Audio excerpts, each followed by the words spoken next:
Topic है role in the cancer awareness and prevention. मैं आमंत्रित करना चाहूँगा इस सेशन के programme director doctor Madhukar Katiyar को, जो कि किंग जॉर्ज मेडिकल यूनिवर्सिटी में पहले साइकेट्री डिपार्टमेंट में प्रोफेसर थे, डॉक्टर मधुकर कटियार, और डॉक्टर एस.एन. सक्सेना जो कि मुंबई से आए हैं और मॉडरेटर हैं, प्रोफेसर अशोक कुमार जी से भी अनुरोध है कि वो भी मंच पे अपना स्थान ग्रहण करें, और प्रोफेसर राकेश कुमार दीक्षित वो भी इस पैनल डिस्कशन का हिस्सा हैं।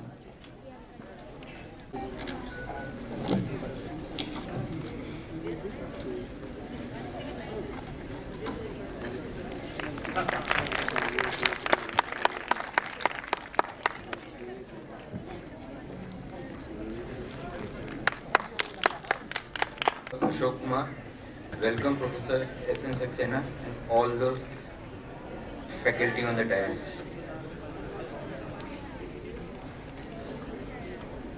Professor Ashok Kumar doesn't need any introduction because he has been the Vice Chancellor of this prestigious university.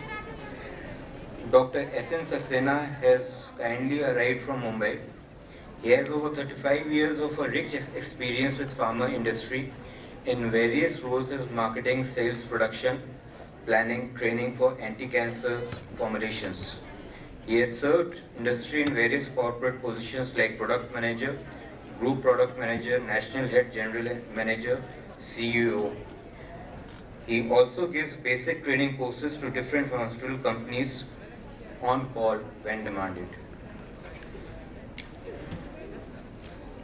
Media in cancer prevention, awareness and prevention.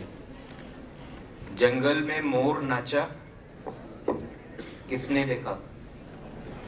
आपकी बहुत अच्छी प्रिवेंटिव टेक्निक्स और क्यूरेटिव टेक्निक्स आ जाए, पर अगर अवेयरनेस ही ना हो और अर्ली डिटेक्शन और आइडेंटिफिकेशन ही ना हो तो दोज आर वेस्ट।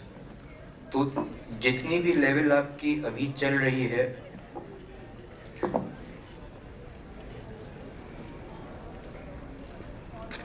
जो करंट स्टेट ऑफ नॉलेज है, जो current state of art of treatment है, उसी को आप बेस्ट यूटिलाइज करिए अपने प्राइमरी, सेकेंडरी और टर्शरी कैंसर सेंटर्स में, और ये पूरी इन्फिल्ट्रेट होकर चली जानी चाहिए आपके पीएमएस के डॉक्टर्स को, जनरल फिजिशियंस को और आंगनवाड़ी के कार्यकर्ताओं तक को, ताकि गांव से लेके शहर तक बच्चों में क्लास 8 से लेके इसको प्रचलन बढ़ जाए, अवेयरनेस बढ़ जाए।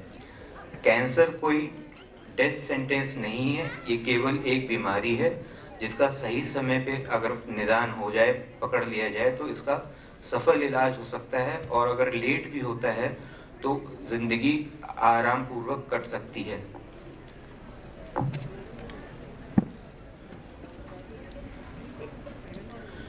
अभी तक जितना भी मीडिया का वो था, तो कोई भी नया होता है तो मीडिया उसको सेंसेशनलाइज करके बता देती कि मीडिया का ये कैंसर का सटीक इलाज आ गया है। ऐसा नहीं है। कैंसर एक मल्टीफैक्टोरियल डिजीज है जिसका जेनेटिक प्लस एनवायरमेंटल कॉजेज होते हैं, और हर बीमारी में कई जीन्स और कई तरह के एनवायरमेंटल कॉजेज होते हैं। तो just set the ball rolling. I am trying to rush past these slides. एक तो अनहेल्दी बिहेवियर्स को आप रिड्यूस करिए।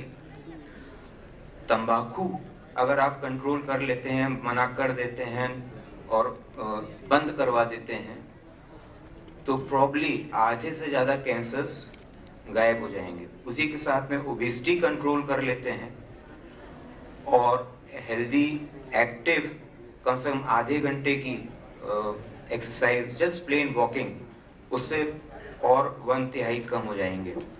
जितना भी आप खा रहे हैं उससे थोड़ा सा कम खाएं।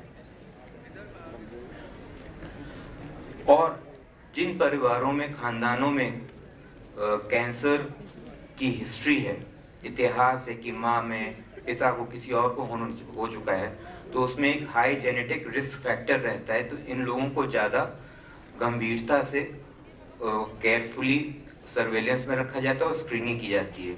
और वैसे भी 40 साल की उम्र में औरतों में और 50 साल की उम्र में आदमियों में कैंसर की रेगुलर एनुअल स्क्रीनिंग होनी चाहिए।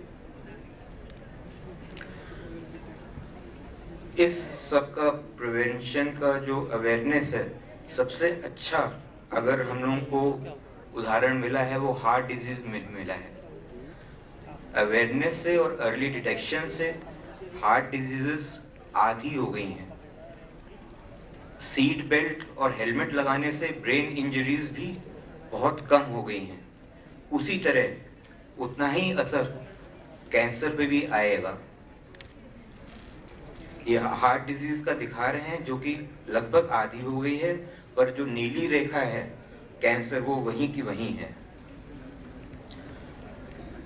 और इस सब में हमें technology, health communication, access, wellbeing से लेकर रिसर्च तक ये सभी हम लोगों को इंटीग्रेट करने हैं। तो कैंसर कंट्रोल हम लोग कर सकते हैं bye planning better, bye linking up with different avenues, acting and networking with evidence based tools. ये नहीं कि आप पेपर में जैसे देख लेते हैं कि हर तरह के कैंसर का इलाज संभव है, उसके पता नहीं कैसे पब्लिश हो जाते हैं वो इश्तिहार, और पता नहीं कितने लोग भटक जाते हैं उनसे, और उनके सही ट्रीटमेंट में डिले हो जाता है। वैसे देखा जाए तो 4 तरह से प्रिवेंशन होता है। एक तो प्रिमोर्डियल या सोसाइटल प्रिवेंशन है, जिससे कि सोशियो इकोनॉमिक और कल्चरल पैटर्न्स को इम्प्रूव किया जाता है। फिर प्राइमरी प्रिवेंशन है जो कि रिस्क फैक्टर्स और कॉजेज को ठीक करता है, जो वैक्सीन्स हम लोग दे सकते हैं हेपेटाइटिस बी के, और लड़कियों में हम लोग देते हैं ह्यूमन पेप्लोमा वायरस से, जिससे सर्वाइकल कैंसर बहुत कम हो जाता है। सेकेंडरी प्रिवेंशन अगर हो भी गया है तो जल्दी डिटेक्ट करके और प्रॉपर इलाज देके न्यूनतम उनकी जिंदगियों में रुकावट करके क्वालिटी ऑफ लाइफ मेंटेन किए जाए।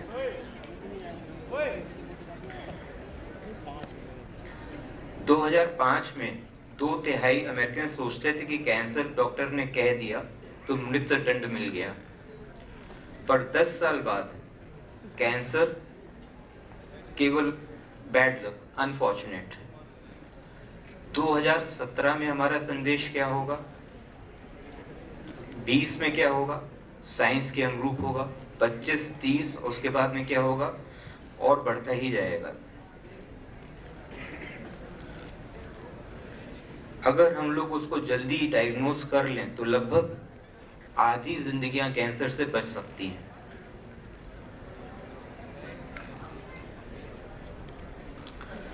कुछ घरेलू साधन भी होते हैं, जैसे कि गार्लिक।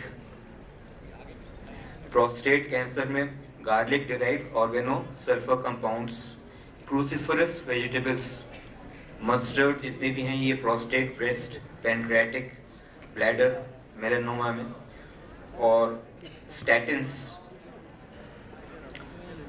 सिंपल 1/4 आप गोली अगर ले लेते हैं एस्प्रिन की तो कई कैंसर, स्पेशली कोलोन के कैंसर आप प्रिवेंट कर सकते हैं।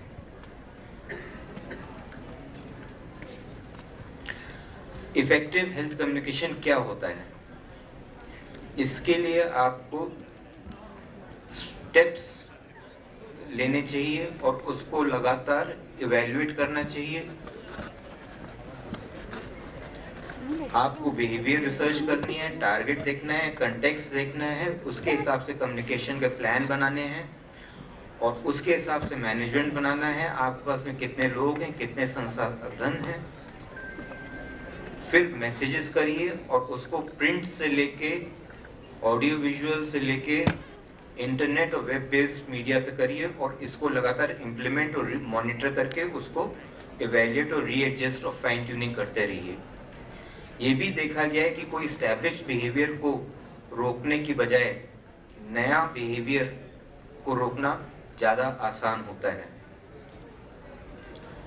एग्जाम्पल के लिए अगर हम लोग ब्रेस्ट कैंसर ले लें तो न्यूट्रिशन, एक्सरसाइज, स्मोकिंग, और सबसे ज़्यादा ज़रूरी है सेकेंड हैंड।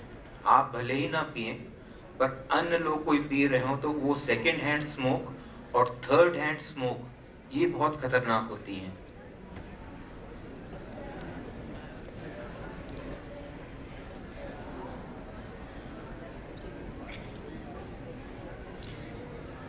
एक दो सिगरेट पी रही है, दूसरी उसके सामने गैस मास्क पहन के खड़ी हुई है। सिगरेट और शराब, ये करेला और वो भी नीम चढ़ा है।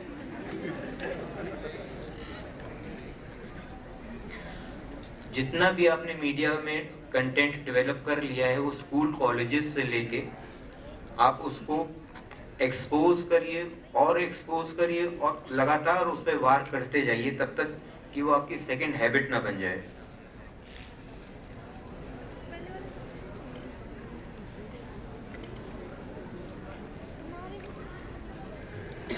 ये तरह तरह के सजेशन वो दिखाए गए कि उनकी एफिकेसी कितनी है। सबसे ज्यादा एफिकेसी होती है व्यक्तिगत रूप से, डॉक्टर जब बोलते हैं कि आप तंबाकू छोड़ दीजिए। मैंने अपने पर्चे पे मरीज के आवश्यक डिटेल्स के अलावा तंबाकू और शराब और फिजिकल एक्टिविटी का भी मेंशन कर रखा है। तो पहली बार में ही जब मरीज सबसे ज्यादा परेशान होता है, उसी टाइम उसका ये पैरामीटर्स भी हम नोट कर लेते हैं, उसके घर वालों को भी, और कहते हैं बेटा मेरी मरीज से तो तुम ठीक हो जाओगे, पर कैंसर हो गया तो ना बच पाओगे। तो उससे पहले ये छोड़ो, उससे हो सकता है कि तुम्हारी मर्ज भी जल्दी ठीक हो जाए। जितने भी यूथ यहाँ बैठते हैं, अधिकतर मेरे ख्याल से 95% सोशल मीडिया यूज करते हैं।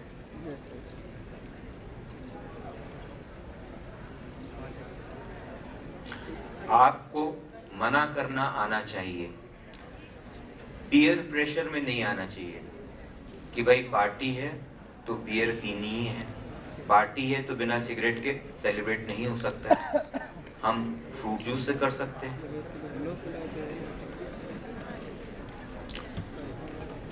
उसी तरह जो हार्मफुल प्रोडक्ट्स हैं उसके अगेंस्ट भी आपको लड़ाई लड़नी है।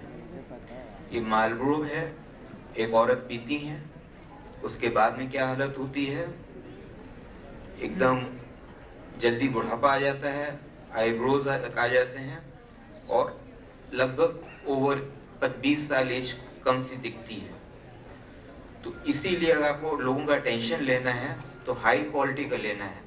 अभी कोई बता सकता है सबसे रिसेंटली किस अच्छे एक्टर की कैंसर से डेथ हुई है?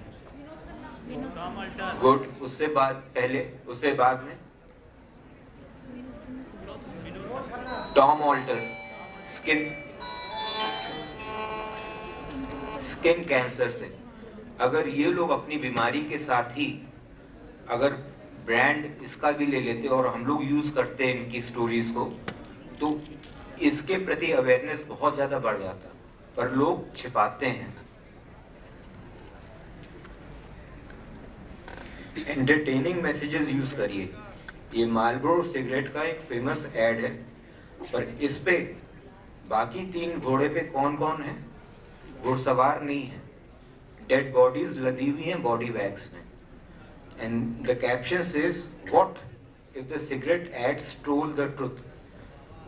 तंबाकू सेवन करने वालों को अगर वो सच्चाई बताएं तो क्या होता है।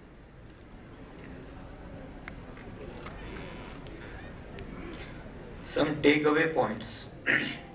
Communicating publicly about cancer is as important now as it have ever been or shall ever be. As the science of cancer or oncology is becoming increasingly more complex and precise, क्या message filter down करके हमें public तक देना है, कब देना है, डराना नहीं है, पर बहुत ज्यादा उनको कंप्लेसेंट भी नहीं बनाना है।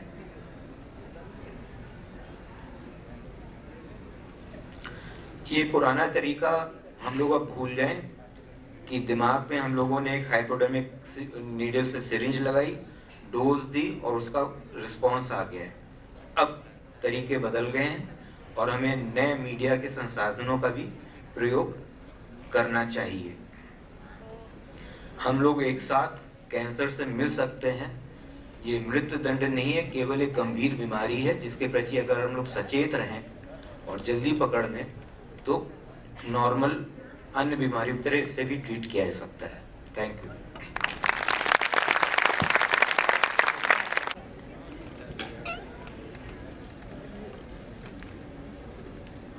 Thanks and rewards to the director, organizer of this conference.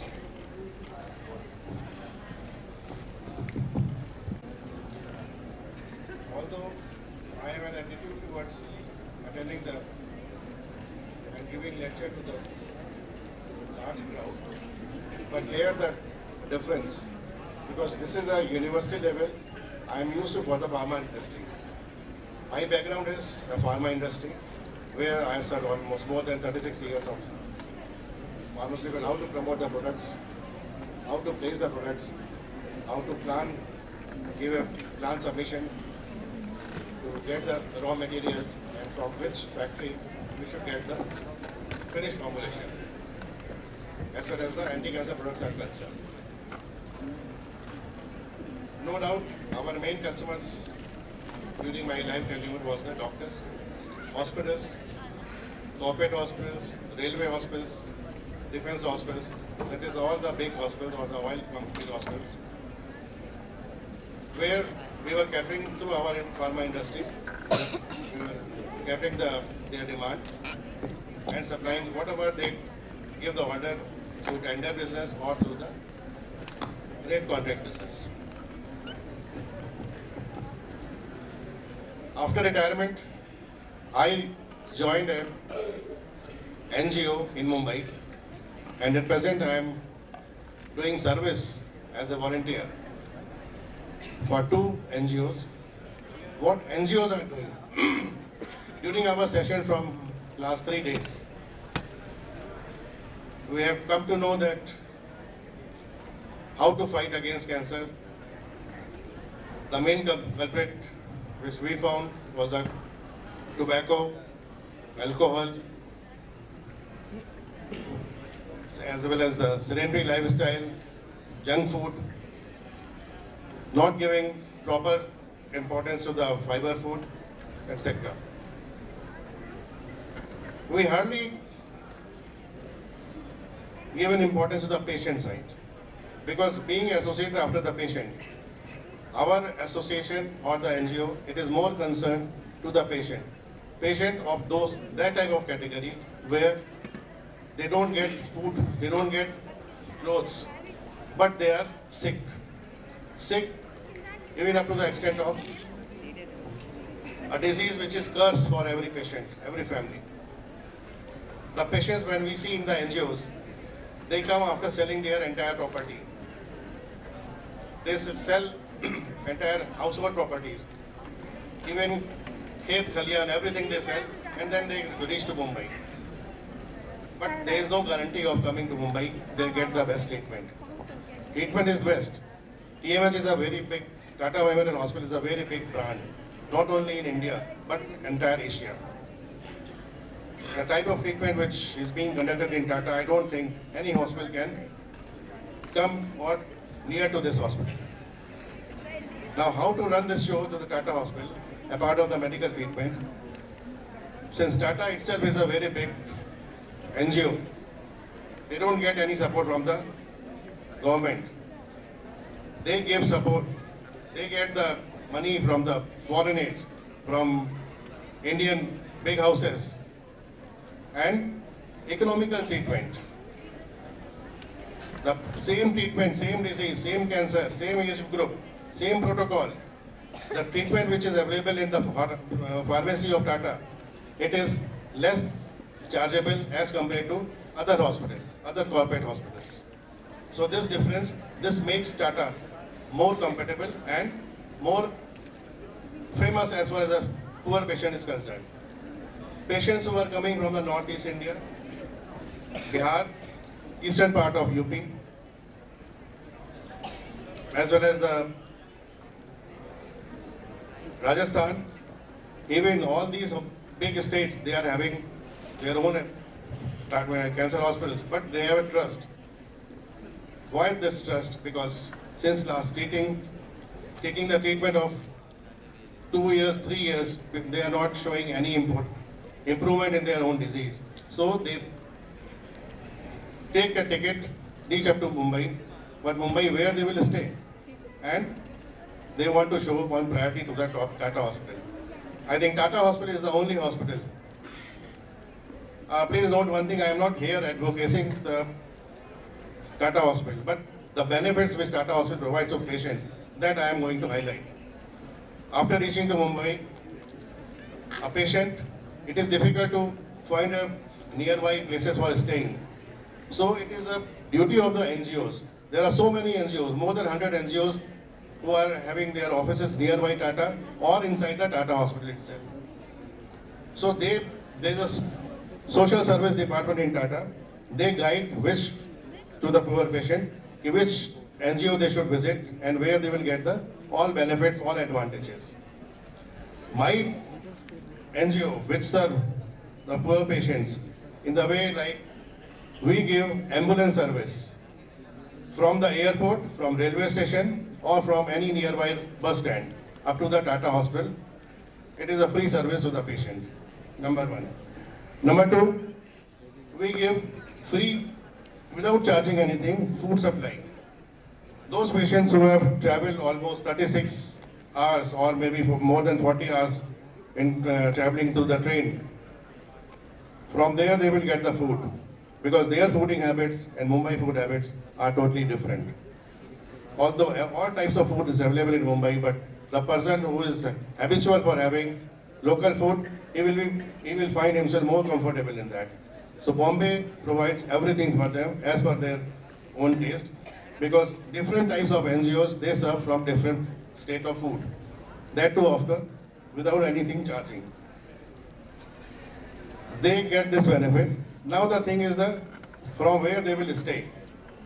Staying is a big problem in Mumbai. It is a very expensive city. Surrounding, there is no economical hotels as far as the Tata is concerned. Only the middle class of Dharamshala, guest houses, these are the things which are available. But their room size, if you see, it is a very small room. Hardly 10 by 10 rooms where 8-10 people are already staying. So these types of huts are available in surrounding Tata. If patient is not getting the admission in the hospital, so they have to depend to outside. So these are the services which NGOs are going to cater to the patient. Now, after serving this, when patient gets discharged from the hospital, there is always a big gap between patient and doctor. In Tata also, doctors are so much of loaded of the cases. Every day, not less than 1,000 OPDs are there. How they are getting the time? It is difficult to close the patient's file and give all the advice. So that way they approach to the NGO. When they come to our NGO office, we have to explain each and everything. That is, what is the treatment that you have to follow, if it is oral therapy or if it is a followed treatment at their own place. What they have to continue, what they don't have to continue. This type of, we convey the message. And with this, they start having more trust in our NGOs. Why? Because we take care of their entire thing, all the help we provide, starting from food, from snacks, from tea, everything up to their own destination. A very difficult question arises because since last 2 months, what I have observed in my NGO, a discharged patient from Tata Hospital, he along with his family members, they approached to our office. They talked, and one of the family members had gone outside. Second one followed him, and we had waited. They are coming to take his patient, but they have left their patient there. Why? Because they don't have money, and neither money nor they want to carry the patient to their own house. They were from the northeast, Assam. 2-3 times such happenings are there. Then we have queried why it is happening. Because this treatment, if Tata refuses the treatment, it means the last stage has come. But we cannot tell directly to the patients or to their family members. Such type of patients, we refer to them as hospice centers. In Mumbai alone, there is 7-8 different types of hospice centers. hospice centers, you can compare it with old ashram or the Vridha ashram. Vridha ashram, where a joyful life old age people lead, but hospice centers where there is a sick life. There is no one, there is no doctor, there is no treatment, no follow-up of any treatment. All the treatment has already been withdrawn. Why? Because the end stage. So how to lead, how to console the patient for this time? That we give, or we give consolation to such type of patient in the hospice centers. Hospice centers already with one full 24 hours or two full 24 hours nurses are there, one Safai Karmchari to clean the patients. Such type of activities are being done not by our own NGOs but through different types, other NGOs also. Because such type of patient population is very, nowadays it is increasing. Or my NGO, what they do, we have made a team, two different types of team, because one team goes to the village level. The slides which we have shown it here, we had made our own different type or more simple slides. It should be understandable to all types of village person and their own local language. Our one team goes to, the lady goes to promote these slides among the female villagers, one goes to the male villagers. And message is there that if such type of any problem which has not been available, the local doctor is not available to treat, you please approach to us. We will show you in Tata Hospital or in different associated other hospitals. Now, after doing this service, I think the message has already been reached to you that what is the role of NGOs are here and what other NGOs are doing, because it is not a specific one or two things are there. NGOs have plenty of roles. They are always busy from morning to night, or 24 hours they are busy. They never refuse to, or they never say any patient no. Our team, which belongs to the member of retired doctors, retired engineers, retired professors, retired teachers, and those who are retired from other services, those who want to do voluntary services for the sake of poor patient without gaining anything. Our society, that is NGO society, is doing this type of job to all the patients and to attend their call on the very first listening. With this, I close my talk, but I want to say one thing. I want to have your suggestions, your remarks. What type of benefits or services should be given to doctors? Because treatment is a different part. Giving scientific lecture is a different part. Main objective, today's scenario is the patient. How to serve patient.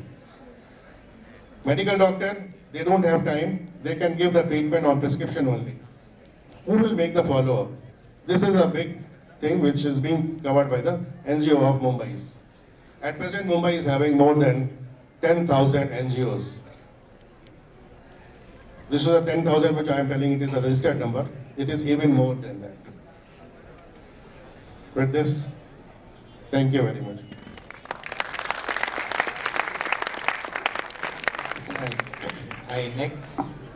I'll next request our past Vice Chancellor Professor Ashok Kumar, who was also the President of ICLS, to give his experts comment. Well, thank you very much, and thanks to Dr. Katiyar, Dr. Saxena, Dr. Dikshit over here, and all friends. मेरा जो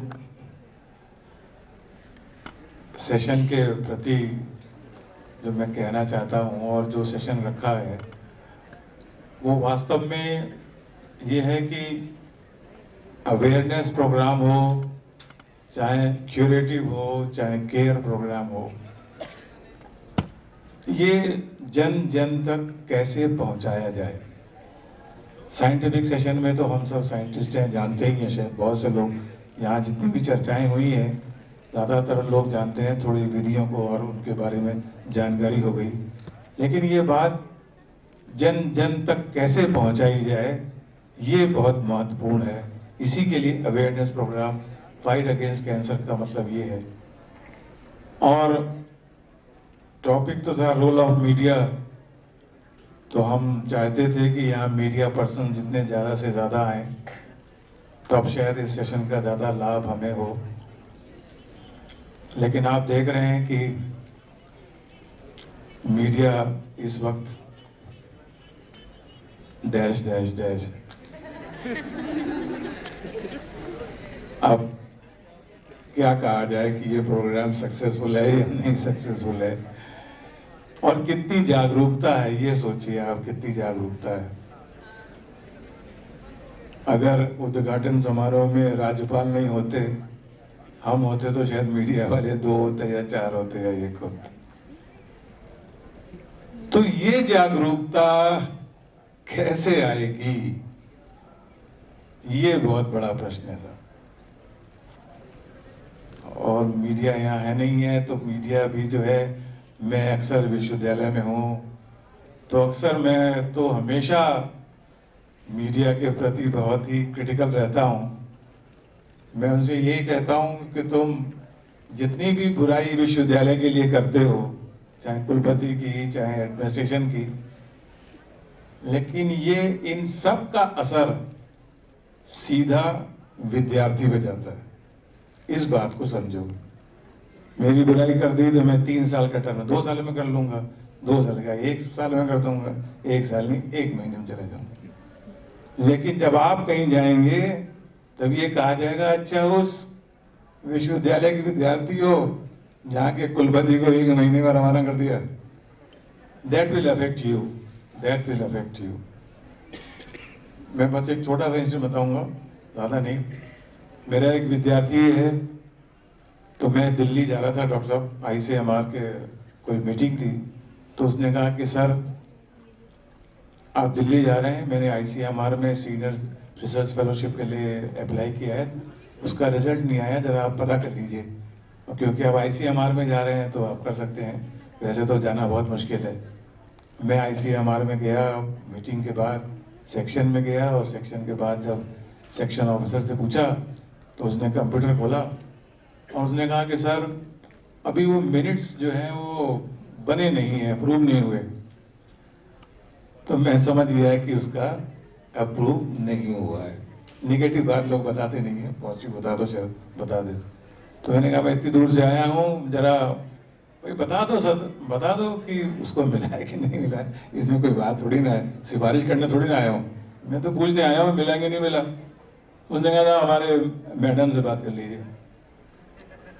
मैं madam के पास चला गया, और सौभाग्यवश जब मैं madam को देखा तो मालूम चला शी वॉज माई स्टूडेंट। तो मैंने कहा संतोष तुम कैसे? उसने कहा सर आप कैसे? मैंने कहा मैं तो बताऊँ, मैं इसलिए आया था। तो बोले अच्छा सर कैसे आए? तो मैंने बताया कि मेरे एक विद्यार्थी ने किया है। तो उन्होंने कहा साहब उसको फेलोशिप नहीं मिली। अरे मैंने कहा कि मीटिंग कल हुई थी क्या? बोले ये तो 1 महीने पहले हुई थी। मैंने कहा तुम्हारी मेमोरी बहुत अच्छी है, जो 1 महीने पहले की घटना को तुमने तुरंत बता दिया। तो उन्होंने कहा नहीं साहब आज उस दिन घटना ऐसी घटी थी कि हमें याद है। मैंने कहा क्या घटना घटी थी? तो उसने कहा कि देखिए सर आप जानते हैं कि फेलोशिप तो 20 थी, एप्लीकेशन 100-200 आती, एक्सपर्ट्स कमेटी होती है तो वैसे ही वो बहाने ढूंढते हैं किसको हटाया जाए, कभी अच्छे ढंग से भी देखते हैं, मतलब they need reasons to select out, sort out. और आपके स्टूडेंट की जैसी राजस्थान की ये आई एप्लीकेशन, उसी दिन अखबार में मीडिया में न्यूज छपी थी आपके मुख्यमंत्री की, माननीय भैरव सिंह शेखावत जी थे, न्यूज छपी थी उसमें कि राजस्थान विश्वविद्यालय में PhD बहुत सस्ती। एक्सपर्ट ने कहा जब मुख्यमंत्री कह रहा है सस्ती तो ये बस्ती गई।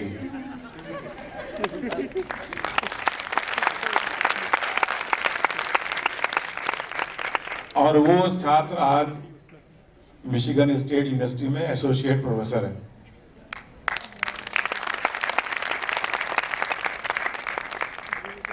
ये है मीडिया का रोल। देखिए आप कितना इफेक्टिव है मीडिया का रोल। तो हमारी बुराई निकाल रहे हो, लेकिन हो रही है आपके जन कल्याण। इसलिए कृपया उनसे कहता हूं कि आप एक पत्रकार तो हैं, लेकिन एक अच्छे नागरिक भी बनिए आप। हमारे वेबसाइट पे कोई गलती दिख जाएगी, 2 डेट, अब वो रात भर सोएगा नहीं कि कल सवेरे अखबार में छापूंगा कि विश्वविद्यालय की डेट भी सही नहीं है। अरे भैया बता दो, 2 मिनट में ठीक हो जाएगी, लेकिन वो रात भर। इसीलिए किसी भी चीज के लिए, पॉजिटिव के लिए, नेगेटिव के लिए, role of media is very important. Role of media हम पॉजिटिव सेंस में कह रहे हैं। जिस प्रकार से मैंने पहले भी कहा कि वैज्ञानिक जो है वो अपनी शोध जो है वो प्रयोगशाला तक सीमित रहता है, और जनमानस तक पहुंचाने के लिए वास्तव में सभी जनप्रतिनिधियों की, सभी व्यक्तियों की, चाहे विद्यार्थी हो, चाहे वो रोजगार वाला हो, चाहे समाजशास्त्री हो, जो भी जनमानस से जुड़ा हुआ है, उसका ये कर्तव्य है कि वो सबको इसी बीमारी की नहीं, अन्य चीजों की भी जानकारी दे। तो ये आवश्यक है। वैज्ञानिक ने अपना काम किया, प्रयोगशाला तक किया, सेमिनार किए, कॉन्फ्रेंस करी और आपको बताया, लेकिन ये जो पत्रकार मीडिया जो उपस्थित होता है, ये हमारी जानकारी को जनमानस तक पहुंचाए। और इसलिए मैं, अभी तो नहीं है, लेकिन मैंने कुछ पत्रकार जो अभी पहले यहाँ नहीं थे, भोजन पे मुझे मिले थे, तो मैंने उनसे बताया कि मैं इसके पहले भूल जाऊं, लेकिन मैं चाहता हूं कि हर पत्रकार में और हर पत्रिका में आपने देखा होगा कि एक वीकली में स्वास्थ्य का भी एक पेज होता है।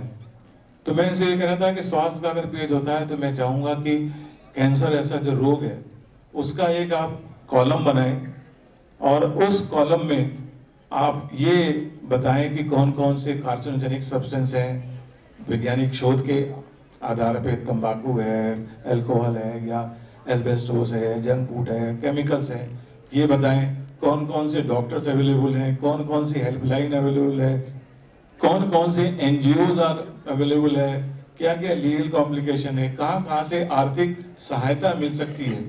तो ये जब आप बताएंगे तो वास्तव में हमारा जो प्रोग्राम है फाइट अगेंस्ट कैंसर, ये नहीं हमको लड़ना नहीं, हमको मतलब अवेयर करना है।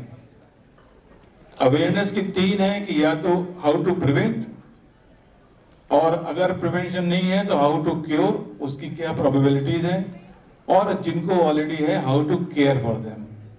ये 3 प्रमुख चीजें हैं, और इसके बारे में मीडिया को मैं समझता हूं कि बहुत सारे चाहिए। और एक बात, छोटी सी बात और बताता हूं कि जनप्रतिनिधि के बारे में मैं जयपुर में एक सेमिनार ऑर्गेनाइज कर रहा था, और उस सेमिनार ऑर्गेनाइज करने के लिए मैं मुख्यमंत्री जी के पास गया कि साहब उसका उद्घाटन कर दीजिए, उद्घाटन समारोह में।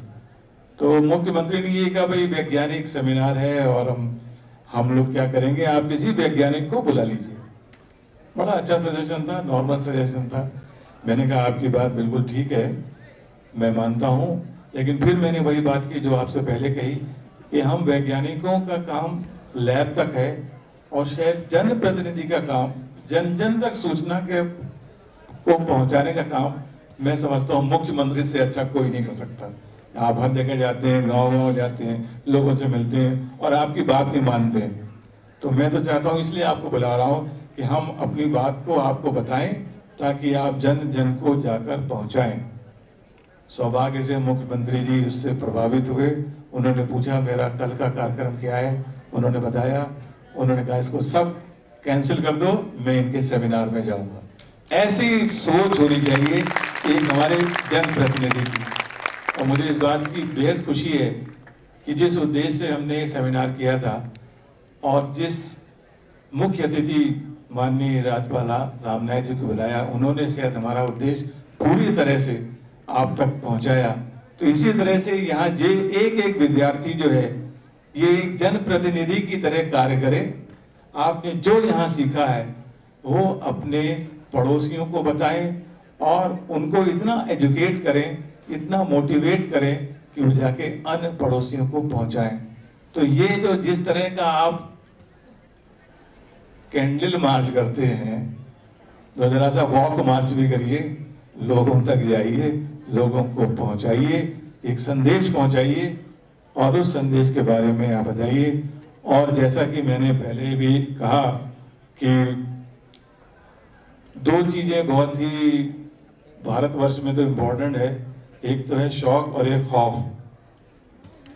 या तो कोई आदमी शौक से सीखता है या खौफ से सीखता है। तो शायद आपको शौक भी करना पड़ेगा, दिखाना पड़ेगा, और आपको खौफ पैदा करने लगेगा। मतलब लीगलाइजेशन बहुत आवश्यक है बहुत सी चीजों का। आज शायद हम पुलिस से भी नहीं डरते, लेकिन हाई कोर्ट से जरूर डरते हैं, बस सुप्रीम कोर्ट हाई कोर्ट से। तो इस प्रकार से जब लीगल हो जाना चाहिए बहुत सी चीजों का। मैंने बहुत सी जैसे मेडिकल कंपनीज हैं, बहुत सी अन्य हैं, उसमें लीगल है कि अगर आप जब तक ये चेकअप नहीं कराएंगे आपको कोई बीमारी का पैसा नहीं मिलेगा। ये गवर्नमेंट डिस्पेंसरीज हैं, जब तक आप ये इन्वेस्टिगेशन हर 6 महीने में नहीं करा लेंगे आपको कोई दवा नहीं मिलेगी। और उस तरह से अब जी सीधी यहाँ बैठे हैं, सवेरे मैंने कुछ कहा था, आपने कुछ चर्चा करी थी पान मसाला बात आपकी मैंने वो नहीं कही थी। मैंने ये कही थी कि जब आप जानते हैं कि ये हानिकारक पदार्थ है, जानते तो है ही हानिकारक पदार्थ है,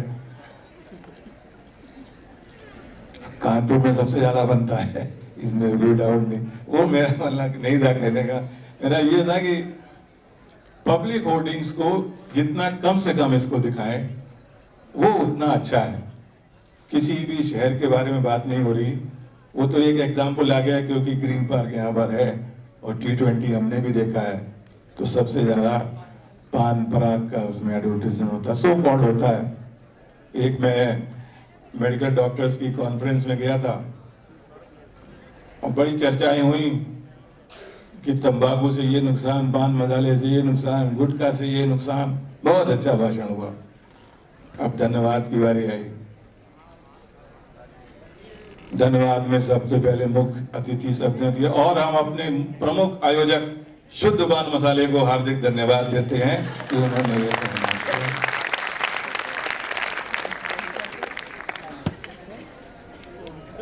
अब ये तो जय स्टार डस्ट और Star TV programme, they are all sponsored by them, they are all sponsored by them. बड़े शौक से करते हैं, तो we are really promoting them, we are really promoting them. बात हम करते हैं। तो ये एक सिगरेट में पीने में देखा है, आजकल सिनेमा में दिखाते हैं फिल्म में सिगरेट पी रहा है तो नीचे कैप चला जाता है, स्वास्थ्य के लिए हानिकारक। अरे जब मालूम है हानिकारक है तो दिखा के लिखा के क्या करोगे? अरे बंद करो इसको। तो बंद नहीं कर सकते।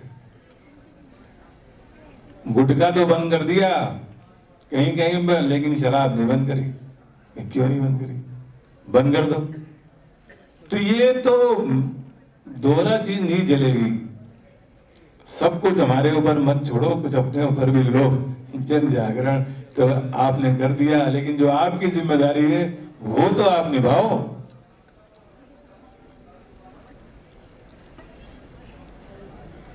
तो मैं समझता हूं कि आप सब मिलकर, अगर यहाँ पर पत्रकार बंधु नहीं है तो आप स्वयं एक अपने आप पत्रकार बनिए, जनप्रतिनिधि बनिए, और जितने लोग हैं उन सबको आप ये संदेश पहुंचाइए। आप स्वयं एजुकेट हुइए और स्वयं मोटिवेट हुइए, और इस मोटिवेशन से जनमानस तक आप हमारी बातों को, वैज्ञानिकों की बातों को, शोध को बताएं, ताकि हम अपने इस अभियान में सफल हों। मैं आप सभी का बहुत बहुत धन्यवाद देता हूँ। Thank you professor Ashok Kumar. एक वाक्य में अगर कहा जाए तो भले ही मीडिया अवेलेबल नहीं है, क्योंकि वो हर बात को और ख़ास तौर से गलत बात को सेंसेशनलाइज करता है। कोई भी चैनल खोल लीजिए, राम रहीम और कहाँ गए, क्या हुआ, और कुछ नहीं, कोई ढंग की बात नहीं। तो आप सब मीडिया हैं, और आप सब ऐसे मीडिया हैं कि कानपुर यूनिवर्सिटी के एम्बेसडर्स हैं। जब भी आप जाएंगे तो इन बातों को अपने आचरण में लाइए और जीवन भर अन्य लोगों को भी प्रेरित करिए और मार मार के समझा समझा के प्यार प्यार से प्रेरित करिए। Thank you.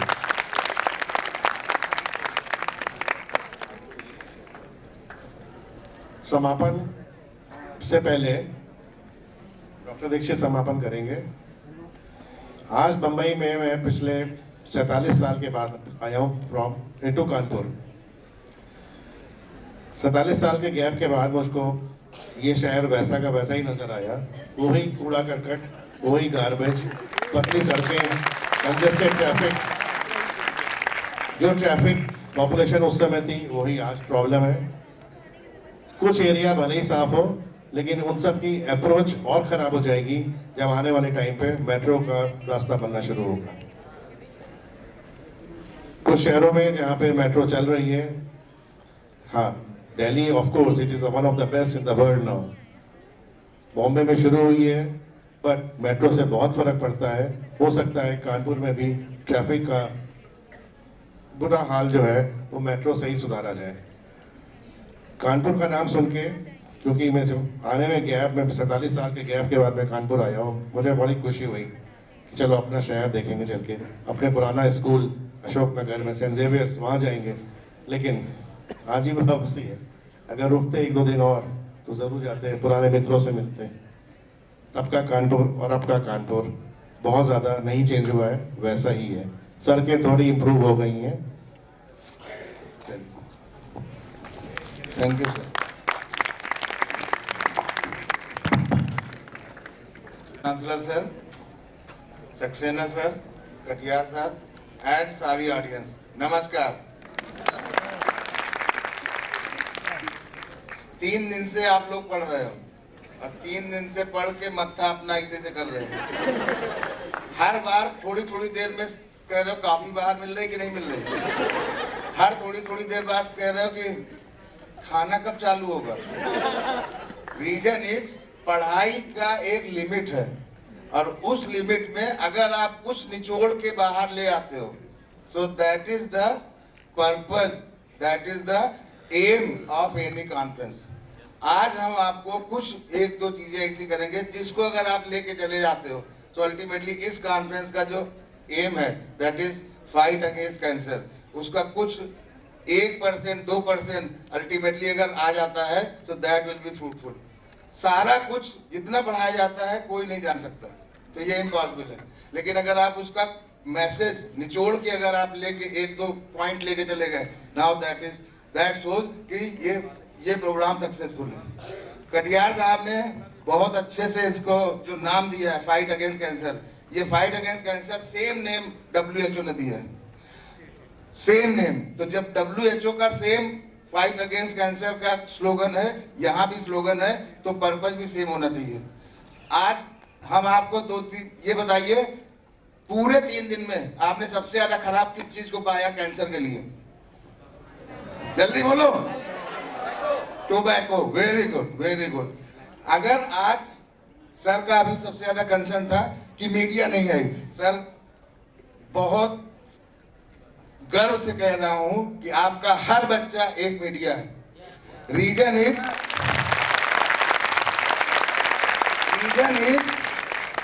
मीडिया नाम ही कितना बढ़िया है। दिया माने क्या होता है?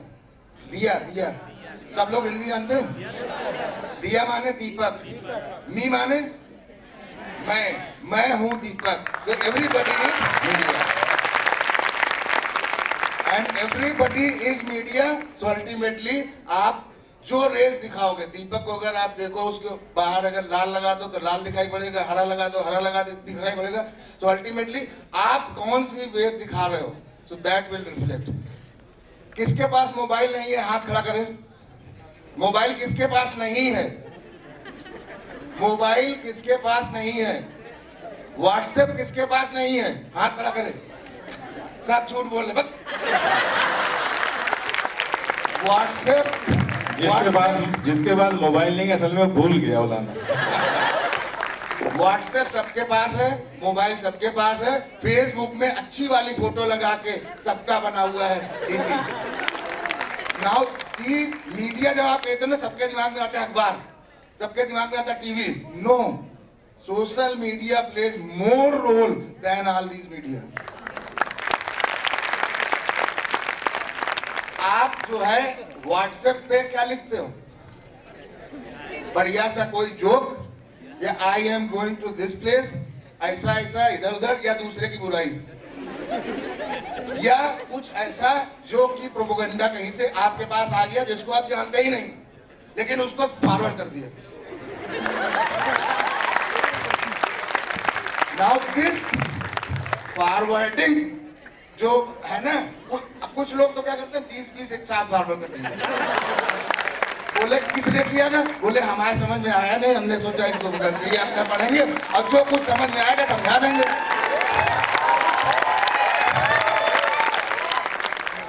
तो आज सब लोग मोबाइल निकालो, एक ग्रुप बनाओ, और मेरा शरीर कैसा है, जल्दी बोलो, हेल्दी नहीं, मोटा। मोटे को क्या कहते हैं हिंदी में, अंग्रेजी में? Fat. Now you make a group, fat, fight against tobacco.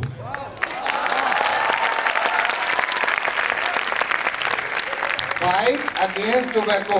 Only one group, and just give one message daily on that group कि भैया तंबाकू खाने से ये हुआ और हम नहीं चाहते कि तुम ये हुआ।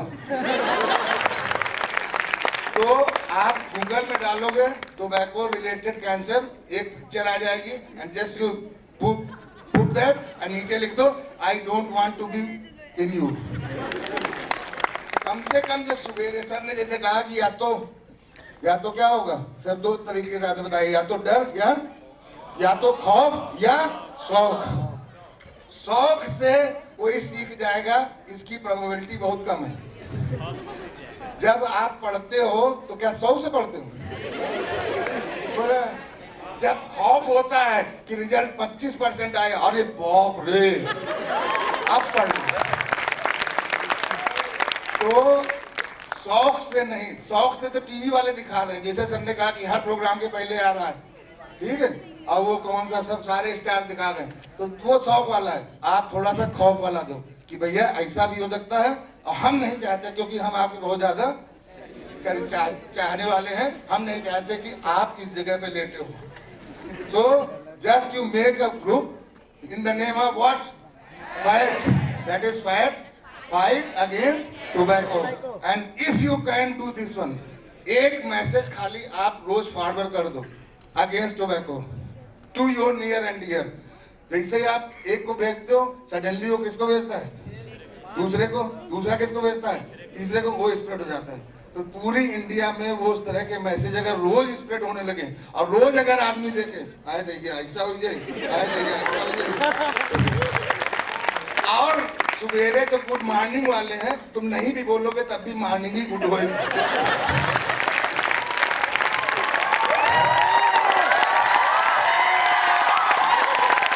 अगर तुम मान लो उसमें लिख दे गुड मॉर्निंग, उस गुड मॉर्निंग को ना भी बोलोगे, अब मान लो तुमने लिख दिया, उसके बाद उसकी मम्मी दो झापड़ मार दी, बोले यार अच्छा है मजमूस कहा गया थे, कम से कम ये रोज दिखाओ। तो एक अगर आप रोज दिखाते हो, रोज करते हो, तो किसी दिन तो डर लगेगा, और किसी दिन जब डर लगेगा तो अल्टीमेटली छूट जाएगी। अगर आपके द्वारा सिर्फ एक आदमी का तंबाकू छूट गया, पूरी दुनिया की गारंटी तुम नहीं ले सकते हो, एक का कर छुड़वा दिया, that is more than success, more than success, more. Thank you everyone.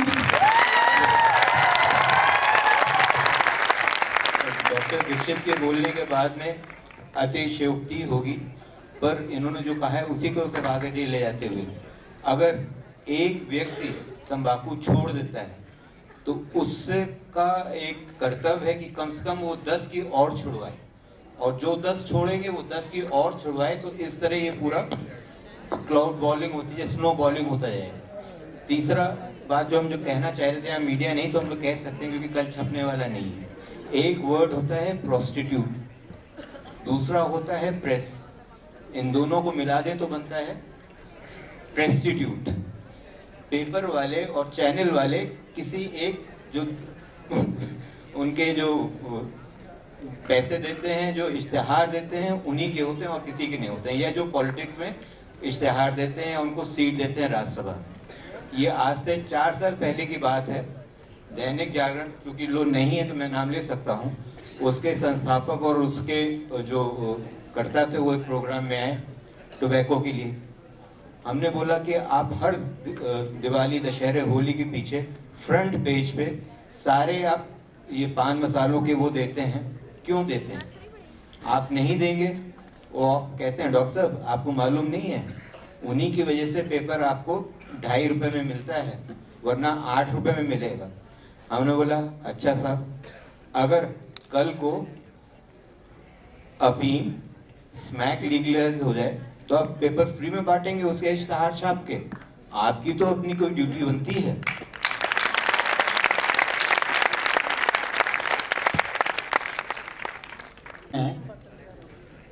जो हमारे बगल में खड़े हैं मिस्टर राजेश यादव जी, इनको आज से 10 साल पहले बॉम्बे में ब्रेन कैंसर डिटेक्ट हुआ था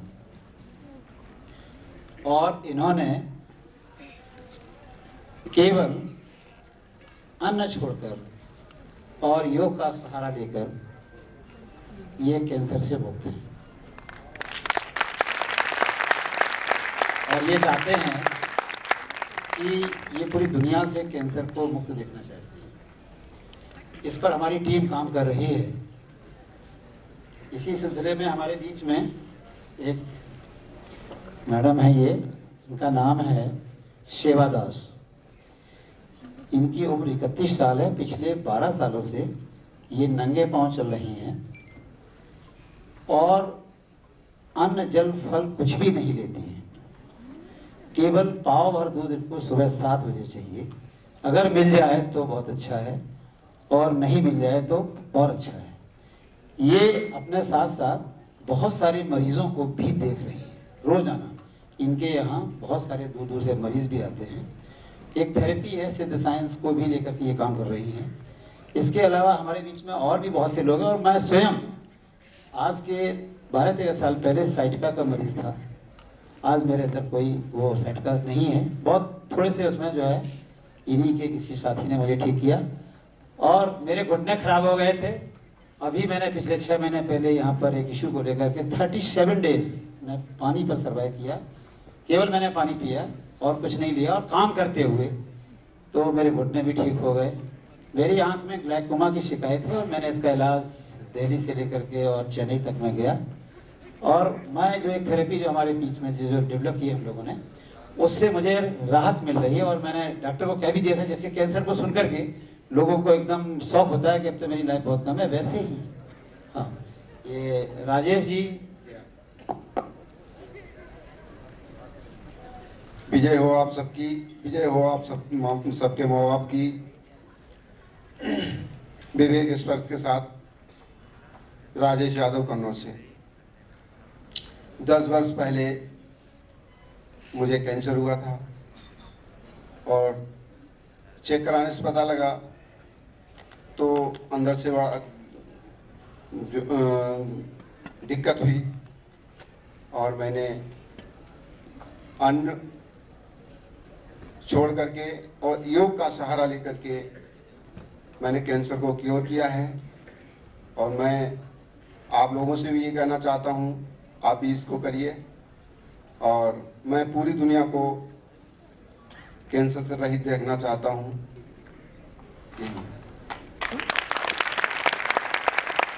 एक मिनट, मैंने कुछ आविष्कार किया है, थोड़ा सा मैं 1 मिनट लूँगा। आज हमारी पूरी दुनिया में सारे भोज्य पदार्थ हैं वो टॉक्सिक हो गए हैं और हम रेडिएशंस की ग्रुप में आ गए। सारे भोज्य पदार्थ दुनिया में आपकी दृष्टि में आपके शरीर से ज़्यादा कीमती कोई चीज़ नहीं है, इसलिए इसकी रक्षा आपको ही करनी है। आपको खाने से पहले ये सोचना है कि ये मेरे लिए फ़ायदेमंद। कोई किसी को समझा नहीं सकता। मैंने एक शराबी को शराब के नशे में, लोग उसको गालियाँ बक रहे थे कि देखो शराब के नशे में ये कुछ उल्टा सीधा बक रहा है। मैंने उसको 100 रुपये का नोट निकाला और मैंने कहा लो तुम रोजाना पिया करो, लेकिन जिस तरह से सेव संतरे खाते हो, रसगुल्ले खाते हो और घर में बच्चों के लिए लेके जाते हो, वैसे ही तुम रोजाना अपना नशा घर में लेके जाओ और पूरे परिवार के साथ बैठ के खाओ पियो। तो वो कहता बच्चे बर्बाद हो जाएंगे। अरे हमने कहा जब तुम्हें अपने सही चिंता नहीं तो तुम बच्चों की चिंता क्यों करते हो, और वो छोड़ देता है। होता क्या है कि कितनी भी अच्छी बात सामने वाले को बता वो मानता नहीं, एक आदत पड़ी हुई है कितनी बड़ी, चाहे वो बात वो खुद ही कहने जाने वाला हो। तो हमारा एक everything is just reverse at the retina, नेत्र पर सारे चित्र उल्टे बनते हैं। यहाँ पे सारा सिस्टम बेहोशी में चल रहा है। मैं आपसे अभी छोटे छोटे हजारों सवाल पूछेंगे तो आप उसका जवाब नहीं दे पाएंगे, क्योंकि वो सब बेहोशी के जवाब होंगे। यहाँ पर एक तरीका ये भी है, और मैं हर साल एक यहाँ पर रैली करता हूँ जिसमें चलती फिरती मादक द्रव्य भोज रैली, जिसमें सब परिवार से भोज करने की बात मैं करता हूँ। और कोई मुझे मिलता नहीं, मैं फूलबाग में जाता हूँ, सारे नशे इकट्ठे करता हूँ, जिसको लेना है वो पूरे परिवार के साथ लो, और नहीं तो जो नहीं। और मैंने एक पुरस्कार भी घोषित किया था कि तंबाकू खाने वाले को 13 रुपए इनाम दूंगा, न खाने वाले से 1 रुपये जुर्माना। शराब सिगरेट पीने वाले को 131 रुपये इनाम दूंगा, नहीं तो 1 रुपये जुर्माना करूंगा। शराब पीने वाले को 1313 रुपये दूंगा और 1 रुपये जुर्माना। मुझे कोई मिल ही नहीं रहा, मेरी दृष्टि में तो कोई न तंबाकू खा रहा है, ना कोई तंबाकू लोग खाते नहीं, दबाते हैं, थूक देते हैं। सिगरेट को जलाते हैं, खींचते हैं, निकाल देते हैं। पीने का मतलब है उसको फिर बाहर नहीं निकालेंगे। तो इस तरह से मतलब एक नेगेटिव साइकोलॉजी से भी मतलब बात की जाए, क्योंकि ऐसा, और मैंने बहुत कुछ किया है। और संक्षेप में संकेत हुआ है कि मैं 2 लाइन में, सारे भोज्य पदार्थ जो है वो आदत में है, जरूरत नहीं है। Fresh air plus photons from light equal to infinity life. ताज़ी हवा लेना जो है वो ज़रूरत है, आदत नहीं है। और इस पर भी काफ़ी काम हो रहा है, पूरी दुनिया में हो रहा है। किर्बी डी, नोट करिएगा, किर्बी डी लेनेरो नाम का एक व्यक्ति था जो बहुत ही डेडिकेटेड था, और आज वो 12-13 साल से जो है वो कुछ भी नहीं ले रहा है। आप नेट पे देख सकते हैं, और भी बहुत सारे लोग हैं। इन शब्दों के साथ ही मैं अपनी बात करती हूँ। शेवालाल जी ये बहुत ज़्यादा पढ़ी लिखी नहीं है, लेकिन ये अपना कुछ काम कर रही हैं, और इनकी एक सिद्ध साइंस पर आधारित कुछ काम इनका हो रहा है। पूना में एक सेंटर है, एनर्जी सेंटर। हमारे आसपास बहुत सारी एनर्जी है, सारी बीमारी और जो भी है उसको 2 भागों में बांटा गया, पॉजिटिव एनर्जी, नेगेटिव एनर्जी। हमारे आसपास अगर हम उस एनर्जी को लेना सीख जाए, उसका पासवर्ड अगर आपको मिल जाए, तो आप पॉजिटिव एनर्जी ले लीजिएगा, नेगेटिव को अर्थिंग कर दिए, सारी बीमारियां आपकी दूर हो जाएंगी। इस तरह पे ये काम कर रही हैं, और उसका पासवर्ड मेरे पास भी है। अगर आपको जरूरत पड़ेगी तो मैं दे नहीं सकता।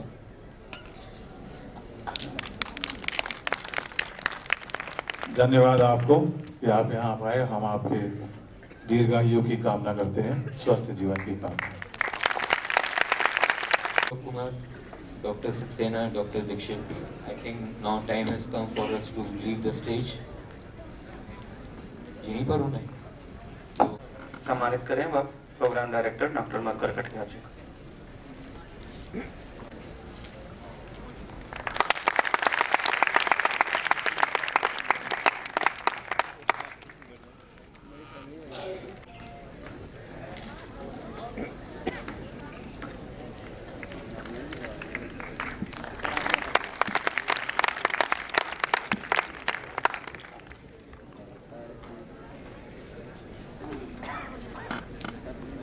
और आज के सभी साइंटिफिक सेशन समाप्त हो चुके हैं। आज के क्या पूरे 3 दिन के कॉन्फ्रेंस के 10 मिनट के बाद वैलिडेटरी